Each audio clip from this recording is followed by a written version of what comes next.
Suai adalah sebuah kota di Timor Leste. Jumlah penduduknya kurang lebih 23.000 jiwa dan letaknya 138 km di barat daya Dili, ibu kota negara itu. Suai adalah ibu kota dari distrik Kovalima yang terletak di bagian barat daya Timor Leste. Kota itu terletak hanya beberapa kilometer dari Laut Timor di sebelah selatan pulau tersebut. Suai adalah tempat terjadinya pembantaian di gereja Ave Maria yang sangat terkenal itu. Tragedi ini terjadi pada bulan September tahun 1999 setelah pengumuman hasil jajak pendapat yang dinyatakan bahwa jajak pendapat dimenangkan oleh pro kemerdekaan. Ini adalah salah satu dari pembantaian yang dilakukan oleh sekelompok milisi pro-otonomi atau pro-Indonesia menjelang penarikan mundur Indonesia dari Timor Leste. Tragedi pembantaian di gereja Ave Maria Suai ini memakan banyak korban jiwa, termasuk diantaranya 3 imam Katolik, yaitu Pastor Hilario, Pastor Francisco, dan Pastor Dewanto. Kali ini saya berkesempatan mengunjungi langsung tempat di mana darah ketiga rekan imam, misionaris, dan martir itu tumpah.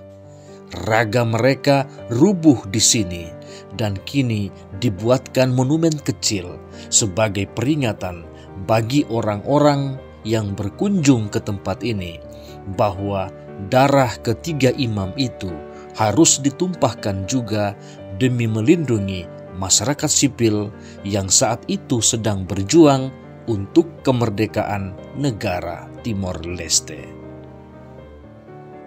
Nah, bagaimana kisahnya? Saya coba merangkum ceceran kisah ini dari beberapa sumber lisan maupun tertulis dan dari berbagai sumber lain yang juga sudah banyak beredar di berbagai media.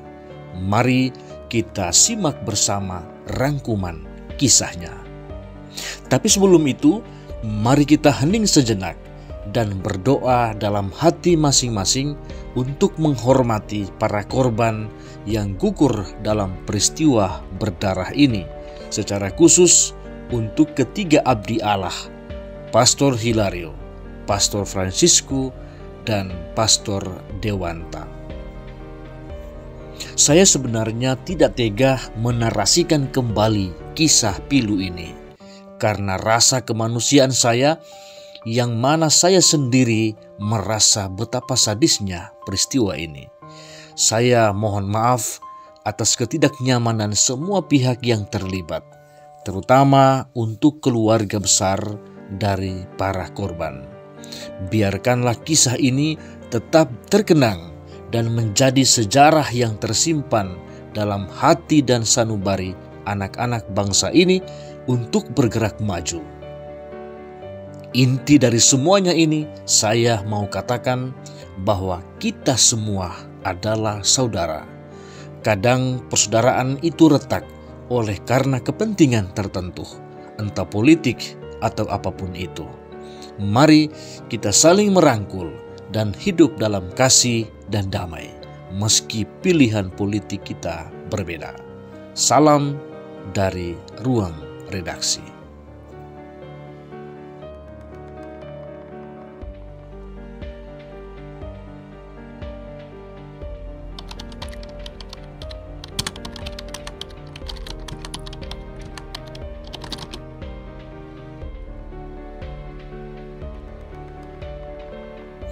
Salah satu pembantaian yang paling buruk terjadi di gereja Nossa Senhora de Rosario pada tanggal 6 September 1999 di Suai. Pembantaian ini adalah aksi pembunuhan massal yang direncanakan terhadap penduduk sipil yang tak bersenjata. Kejadian ini juga merupakan operasi yang dikoordinasikan antara TNI dan anggota milisi Laksaur dan melibatkan pangkalan TNI seperti kantor Koramil di Salele, Tilomar, Kovalima, dan kantor Kodim di Suai kala itu. Gereja Nossa Senhora de Rosario adalah tempat di mana warga sipil dari seluruh subdistrik di Kovalima mengungsi dari bulan Januari sampai September 1999 karena anggota milisi Laksaur dan Mahidi mati hidup integrasi serta TNI meneror mereka yang dicurigai sebagai pendukung kemerdekaan Timor Leste. Selama konsultasi rakyat, gereja ini menjadi fokus pelampiasan rasa kebencian dan permusuhan pihak pro-otonomi di daerah ini. Setelah pengumuman hasil konsultasi rakyat, TNI dan anggota milisi meningkatkan ancamannya dengan menembakkan senjata mereka ke udara di sekitar kompleks gereja. Pada tanggal 5 September, Pastor Dewanto meminta Komandan Polres Letnan Kolonel Gatot Subiaktoro untuk menjaga keamanan orang-orang yang berlindung di kompleks gereja ketika milisi memulai kampanye kekerasan di kota Suai. Komisi menerima laporan yang menyatakan bahwa pada tanggal 4 dan 5 September setidaknya 5 orang dibunuh, dan karena itu arus pengungsi ke kompleks gereja semakin membengkak. Sang komandan meyakinkan pastor bahwa dia akan mengatur keamanan bagi mereka semua. Pada hari yang sama, Pastor Hilario Madeira menyarankan masyarakat di kompleks gereja itu untuk mengungsi ke tempat lain karena gereja sudah tidak lagi aman untuk mereka. Sekitar 500 orang meninggalkan gereja itu dan bersembunyi di hutan terdekat. Pada pagi hari, tanggal 6 September, kelompok milisi Laksaur di bawah komando M78 dan M59 berkumpul di Koramil di Salele, yang juga merupakan markas milisi itu. Setelah kedatangan satu truk yang penuh dengan anggota TNI, M78 memberitahu anak buahnya bahwa mereka akan menyerang gereja Nossa Senhora de Rosario hari itu juga. Kelompok milisi di bawah pimpinan M78 dan M59 pergi ke Kodim di Suai, kemudian ke rumah Bupati Kolonel M133 orang Indonesia. Sore itu juga, sekitar pukul 14.30, kelompok milisi meninggalkan rumah tersebut untuk berangkat ke gereja Nossa Senhora de Rosario. M133 mengikuti mereka dari belakang mengenakan seragam TNI dan membawa senapan. Setibanya, milisi dan anggota TNI langsung mengepung gereja itu. Penyerangan dimulai dengan dilemparkannya 2 granat ke dalam kompleks gereja yang diikuti dengan penembakan. Kemudian mereka memasuki kompleks gereja dan menyerang masyarakat yang berlindung di sana selama hari-hari itu. Mereka membunuh banyak penduduk sipil, termasuk Pastor Hilario Madeira, Pastor Tarsisius Dewanto, dan Pastor Francisco Suarez. Sekitar 200-an orang dibunuh selama penyerangan dan yang lainnya pada pembunuhan bersasaran berikutnya setelah penyerangan tersebut. Komisi menerima laporan eksekusi banyak selama penyerangan itu, termasuk beberapa kasus pemerkosaan dan pembunuhan perempuan dan anak-anak. Seorang saksi memberitahu kepada komisi bahwa anggota milisi memenggal kepala 2 orang, Benyamin dan Carlito dari Zumalai. Saksi yang lain memberitahu kepada komisi bahwa lehernya JG atau Jacinta Gusmao dibacok dengan parang. Pastor Francisco Suarez juga dilaporkan digorok di leher dan juga di bagian perutnya. Kolonel M133 Letnan M134 orang Indonesia, M78, M59, M135, dan M136, semuanya orang Timor, hadir di sana dan berpartisipasi dalam serangan tersebut. Seorang perempuan yang mengungsi di gereja bersaksi tentang koordinasi dekat antara penguasa sipil dan milisi dalam serangan itu. Berikut kesaksiannya.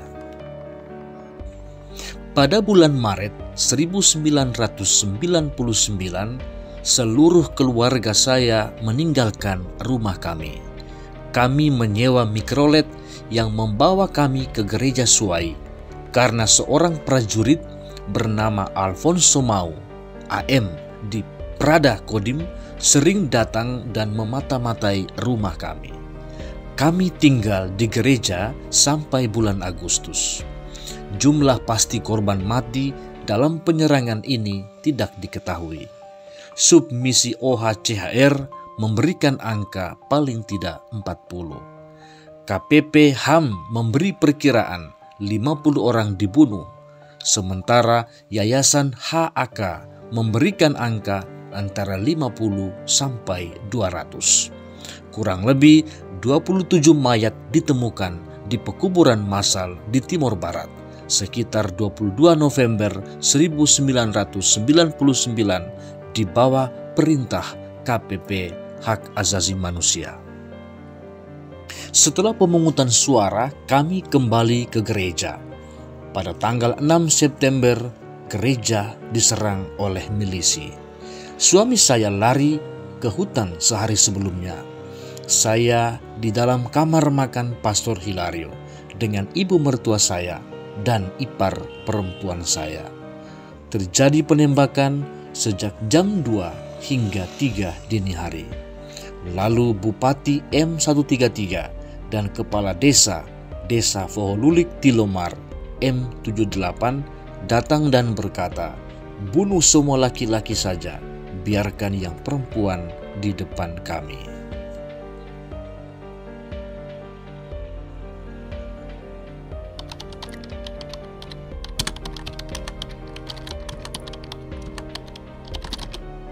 Setelah keluarga saya ikut jajak pendapat pada tanggal 30 Agustus 1999, kami langsung mengungsi ke gereja.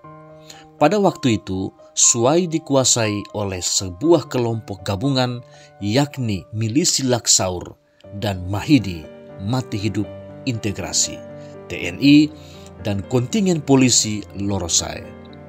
Pada sore hari, tanggal 6 September, gabungan milisi mulai menembak. Mereka menyerang rakyat yang berkumpul di sekolah SMA dan membunuh banyak orang. Kemudian mereka menuju gereja. Jendela-jendela dipecahkan dan pintu pun dihancurkan. Kemudian mereka menyerbu gereja dan memerintah bahwa semua rakyat harus keluar dan menyerah. Sebagian di antara kami, termasuk saya dan ketiga anak saya, tetap tinggal di dalam gereja. Sebagian lain keluar, termasuk suami saya. Para milisi mulai menembak orang yang keluar dari gereja. Saya tidak tahu bagaimana, tapi suami saya sempat kabur dan melarikan diri ke dalam kamarnya Pastor Hilario di belakang gereja. Yang lain dimusnahkan oleh tim Laksaur Mahidi. Ketika milisi mulai membakar gereja, kami lari ke rumah pastor di samping gereja. Pada saat itu, saya sudah tidak bisa lihat suami saya lagi. Saya melihat Pastor Francisco mengangkat tangannya dengan mengatakan kepada milisi, "Cukup, jangan menembak lagi, kita semua orang Timor, berhenti." Pastor teriak ketika dia melihat korban-korban yang sudah jatuh. Namun milisi tidak perhatikan teriakan itu. Kemudian seorang milisi M137 dari desa Raimea di Kova 5 menuju Pastor Francisco. Milisi tersebut berpura-pura untuk peluk pastor. terus mengawal dia ke Gua Bunda Maria. Sambil mereka kembali, M137 menembak pastor. Namun Pastor Francisco tidak meninggal langsung. Dan begitulah M137 mengambil parang dan tikam Pastor Francisco di dadanya. Pada saat itulah pastor meninggal. Saya melihat suami saya sedang lari dari kamar pastor ketika dia dengar bunyi tembakan. Emosinya tinggi sekali pada saat melihat pastor sudah ditembak. Ada sekelompok milisi di luar gereja, termasuk M138 dan M139 yang membawa senjata AR-16, SKS dan parang. Mereka mulai menembak ke arah suami saya, tapi senjatanya tidak meletus. Salah seorang anggota milisi menanya kepada suami saya, "Kenapa tidak lari?" Suami saya jawab, "Saya seorang laki-laki. Biar saya ditembak di tanah saya sendiri. Viva Sanana Gusmao, Viva Timor Leste." Kemudian M139 angkat parangnya dan tusuk suami saya di pinggul kirinya, dan parang itu keluar pada sebelah kanannya. Dia juga membacok bahu kirinya, kaki kirinya, dan tangan kanannya 2 kali. Sekitar pukul 4.00, suami saya menarik nafas terakhir. Siapa yang masih selamat diperintah untuk keluar dari gereja. Kami didorong, ditendang dengan sepatu bot, diinjak dan dipukuli. Mereka mengarahkan senapan dan parang kepada kami sepanjang jalan dari gereja ke kantor Kodim 1635. Banyak orang berada di Kodim, termasuk istri ketua zona CNRT Zumalai Kovalima yang bernama Domingas dengan anak perempuannya Zulmira, Fatima, Agustina, Cinta, dan Monica. Selama kami berada di Kodim, kami dihina, diejek, dan dikasih makan sisa-sisaan. Saya selama ini bersama perempuan yang lain tidak makan karena kami sendiri takut diracun. Pada tanggal 13 September 1999, Kasdim memerintah kami harus dipindahkan ke Betun, Timor Barat dengan 4 buah truk. Tapi di persimpangan jalan di Kamenasa, Suai, Kovalima, kami ditinggalkan di pinggir jalan. Pada tanggal 14 September 1999, sekitar pukul 7, seorang anggota Laksaur orang Timor, M169, mengambil anak perempuan 1 yang ada bersama saya pada waktu itu. Anak gadis itu dipaksa naikkan dengan 1 jeep dan dibawa pergi. Pada malam yang sama, pada pukul 7.30, saya bersama teman 1 melanjutkan jalanan, dibantu oleh seorang Mahidi yang kami kenal. Dia membawa kami jalan kaki ke Betun. Kami dikawal oleh 2 polisi dengan motor. Perjalanan kami dari Kamenasa sampai ke Betun makan waktu 8 jam. Kami tiba pada tanggal 15 September pada jam 10 pagi. Sambil kami tiba, anak gadis itu dibawa kembali oleh anggota milisi Laksaur M169 dengan motor. Ketika anak itu turun dari motor, dia tidak bisa jalan karena diperkosa. Dia datang dengan luka-lukaan dan darah pada kelaminnya. Saya mengobati dia. Saya masak air dengan daun sirih dan kasih dia minum. Saya mandikan dia dengan air sirih itu. Kami diperintah harus lapor diri kami di Komando Militer Betun. Kami tinggal di kantor polisi Betun selama 2 bulan. Selama di sana, kami tidak pernah rasa aman karena kami diteror terus oleh milisi. Keinginan kami untuk pulang semakin kuat ketika kami mendengar bahwa sebagian pengungsi sudah kembali ke Suai.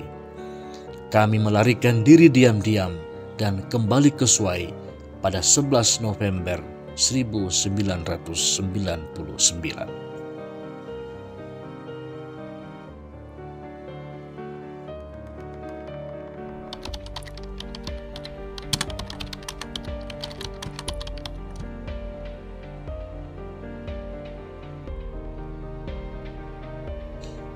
Beberapa kesaksian. In memoriam Pastor Tarsisius Dewanto SJ. Pagi ini saya diingatkan dengan kata-kata Duk in Altum yang juga menjadi moto tabisan almarhum Romo Tarsisius Dewanto SJ sekitar bulan Juli tahun 1999. Kemudian di bulan September tahun yang sama, beliau mendapat kecelakaan di Timor Leste, dianiaya sampai dengan wafatnya. Beliau pernah kuasuh, kudorong untuk menjadi misdinar yang baik di Santo Ignatius Magelang. Kemudian masuk seminari Mertoyudan, pindah ke seminari Blitar sampai selesai dan masuk novisiat Jesuit Ungaran sampai dengan penziaraannya yang terakhir. Mudah-mudahan dengan peringatan 9 tahun wafatnya sebagai martir Jesuit di Tim-Tim, panggilan untuk menjadi biarawan Jesuit semakin berkembang. Romo Dewanto ditabiskan sebagai pastor di Kota Baru, Yogyakarta, 14 Juli 1999. Seusai ditabiskan, dia sangat ingin difoto sendirian di bawah sebuah pohon. Bahkan dia menolak teman-temannya yang ingin berfoto bersama. Sebelum ditugaskan ke Tim-Tim, Nyonya Lucia Rahayu minta diadakan doa pemberkatan untuk anaknya itu. Romo Dewanto berangkat ke Tim-Tim 13 Agustus 1999 berbekal beberapa pakaian bekas mendiang ayahnya. Karena ditugaskan di pelosok, dia meminta keluarganya di Magelang jangan berkirim surat lebih dulu. Ternyata yang datang malah kabar dari Tim-Tim. Pastor muda itu telah meninggal dunia. Romo Dewanto dibunuh oleh milisi Timur Timur di Gereja Suai pada tanggal 6 September 1999 ketika melindungi umat yang mengungsi di dalam gereja dari kejaran dan ancaman para milisi bersenjata. Menurut kesaksian dari mereka yang selamat, Pastor Dewanto SJ ditembak dari belakang ketika menyerukan kepada para milisi untuk menghentikan tembakan dan ancaman kepada umat yang ada di dalam gereja. Setelah membunuh Pater Dewanto, para milisi juga membunuh 2 imam projo yang ada di dalam gereja itu. Jenazah mereka ditemukan beberapa hari kemudian, dikuburkan di dekat pantai. Pater Dewanto SJ pada saat itu berumur 34 tahun dan baru kurang lebih 1 bulan ditabiskan menjadi seorang imam.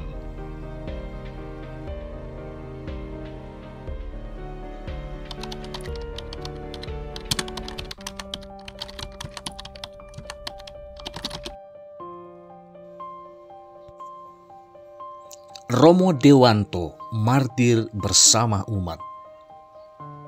Pembunuhan massal pada pengungsi di Gereja Santa Maria Suai, Timor Leste terjadi pada tanggal 6 September 1999 sebagai rangkaian kemarahan para milisi Laksaur dan Mahidi dan tentara atas hasil referendum yang digelar oleh PBB. Pastor Paroki Suai, RD Hilario Madeira, RD Francisco Suarez, dan RP Tarsisius Dewanto SJ dibunuh bersama puluhan umat Katolik yang mengungsi di kompleks gereja. Sebagian jenazah dibawa ke pantai Desa Alas, Kecamatan Wemasa, Kabupaten Belu, Timor Barat. Komisi Penyelidik Pelanggaran Hak Asasi Manusia KPP HAM bergerak mencari fakta. Pada tanggal 25 November 1999, mereka pergi ke pantai Motamasin untuk menggali kuburan massal. Ada informasi bahwa di sana dikuburkan juga 3 pastor yang dibunuh di gereja Suai. KPP HAM meminta Provinsial Serikat Jesuit untuk mengirim saksi yang bisa mengidentifikasi jenazah Romo Dewanto SJ. Karena saat itu saya tengah membantu pengungsi di Timor Barat dalam Jesuit Refuge Service, maka saya ditugaskan mendampingi KPP HAM.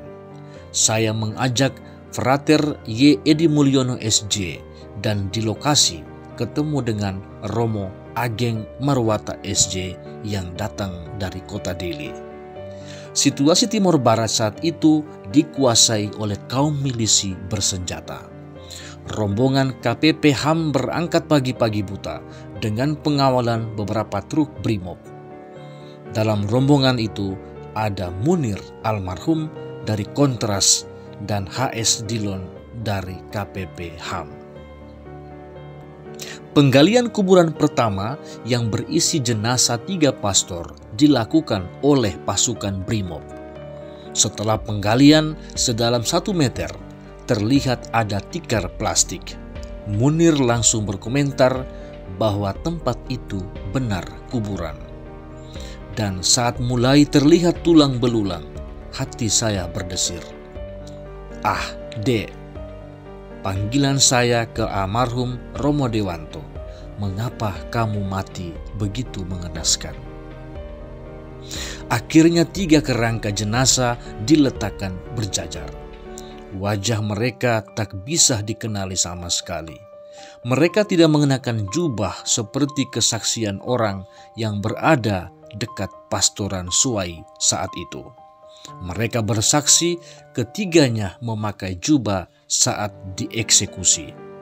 Kemungkinan jubah mereka dicopot para eksekutor agar tidak menarik perhatian saat jenazah diangkut dari Suai ke Betun dengan truk. Saya tak mengenali jenazah Pastor Hilario dan Francisco. Frater Edi Mulyono mengenali sandal yang dikenakan Pastor Dewanto, dan Romo Ageng Marwata bisa mengenali sabuknya. Tim dokter forensik dari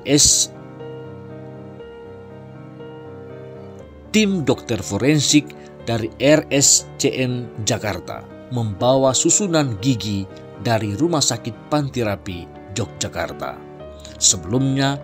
Sebelum berangkat ke Timor Leste, bulan Agustus 1999, ia memeriksakan giginya di RSPR. Ternyata susunan gigi pada jenazah sama dengan catatan dokter RSPR. Setelah itu, kuburan kedua dan ketiga pun digali. Diketemukan 24 jenazah laki-laki, perempuan, dan anak-anak. Semuanya langsung diotopsi di Rumah Sakit Umum Atambua. Hari sudah senja. Kami ingin memakamkan Pastor Dewanto dengan layak. Dari pihak gereja Timor Leste, mereka menghendaki jenazah ketiga pastor dibawa ke kota Dili. Namun kesulitan administratif muncul karena tentara dan kaum milisi tidak mengizinkan kami melewati perbatasan negara membawa jenazah. Hari sudah gelap dan jenazah 3 pastor sudah dibawa dengan truk Brimob ke perbatasan. Setelah negosiasi alot, akhirnya kami diizinkan melewati perbatasan hanya membawa 3 jenazah pastor itu. Setelah masuk Timor Leste, masalah berikutnya muncul. Tentara Internasional Intervet, the International Force for East Timor, yang menjaga perbatasan tidak memiliki kendaraan untuk membawa jenazah ke Dili. Dengan bantuan para Jesuit di Dili, dikirimlah sebuah truk ke perbatasan untuk menjemput jenazah para pastor. Sekitar tengah malam, truk masuk kota Dili dan langsung menuju gereja katedral. Bunyi lonceng gereja dengan irama berduka berdentangan. Di depan gereja, saya melihat dari atas truk ratusan orang keluar dari gereja menyambut kedatangan jenazah. Semua berpakaian hitam dan menangis histeris. Semalaman jenazah disemayamkan di gereja. Keesokan harinya diadakan misa requiem. Pastor Dewanto dimakamkan di kompleks komunitas Jesuit Taibesi, Dili. Beberapa bulan kemudian saya berkunjung ke Suai yang saat itu belum pulih.